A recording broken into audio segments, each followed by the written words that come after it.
الله المستعان. السلام عليكم. وعليكم السلام ورحمة الله وبركاته. بغيت رخصة عشان اهدم بيتنا بس ما ادري وين اروح. عند هذا.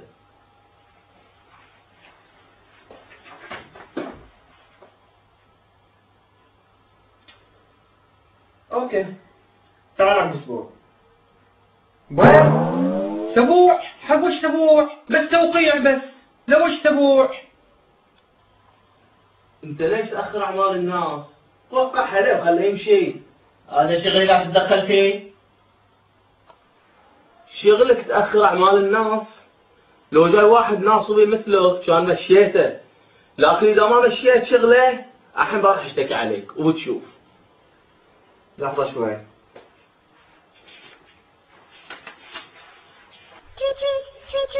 SMS.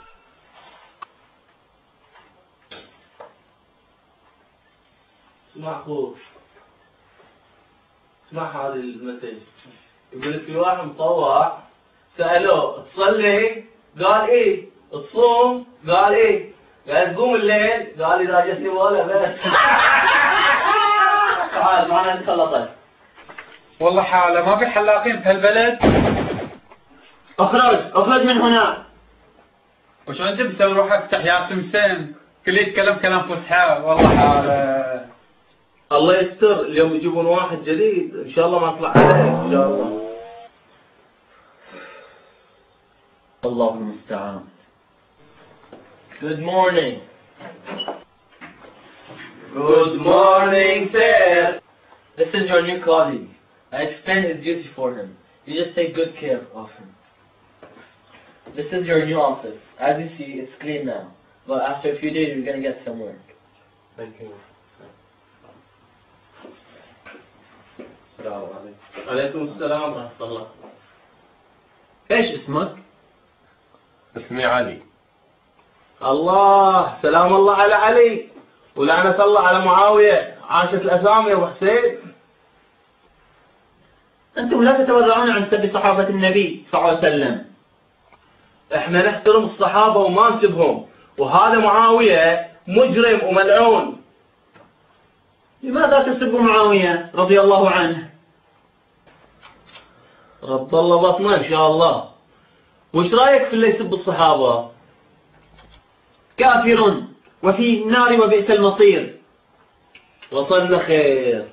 يعني معاوية كافر زين لأنه سن سنة سب خليفتكم الرابع الإمام علي. والله الإمام علي مو صحابي. ايش تقول؟ معاوية لم يفعل هذا. هذا ما بس سب الإمام علي وبس، هذا حارب الإمام علي عليه السلام، وهذا قتل حجر بن عدي وقتل عمار بن ياسر. هذه فتنة، ومعاوية رضي الله عنه لم يكن يكره علي. معاوية رضي الله عنه والنبي صلى الله عليه وسلم والإمام علي محافي لا رضي الله عنه ولا هذا انتم. الله المستعان. بسألك سؤال الحين أنا، اللي ماتوا وهم ويا معاوية وين بيروحون؟ الجنة ولا النار؟ الجنة إن شاء الله. ولا كانوا ويا الإمام علي سلام الله عليه في جيشه وماتوا، هاي وين بيروحون بعد؟ الجنة. الجنة صارت حديقة المائية. كل من يروح الجنة. وش رايك انت في صحيح البخاري؟ أصدق كتاب عندنا وهو لا يقبل الشك. روح اقرأ في صحيح البخاري أو اسأل علماءكم في حديث عن النبي صلى الله عليه وآله وسلم يقول بما معناه: يا عمار تقتلك الفئة الباغية تدعوهم إلى الجنة ويدعونك إلى النار. مو معاوية هذا صاحب الفئة الباغية، ومن هو اللي يدعي إلى النار؟ غير الكافر، غير الضال اللي يدعي إلى النار. ومو معاوية اللي قتل عمار بن ياسر. وفي حديث للرسول صلى الله عليه وآله وسلم يذكر فيه بما معناه: عمار ملئ إيمانا من رأسه حتى قدميه. نعم ربما. ما قال رسول الله صلى الله عليه وآله وسلم صبرا آل ياسر فإن موعدكم الجنة؟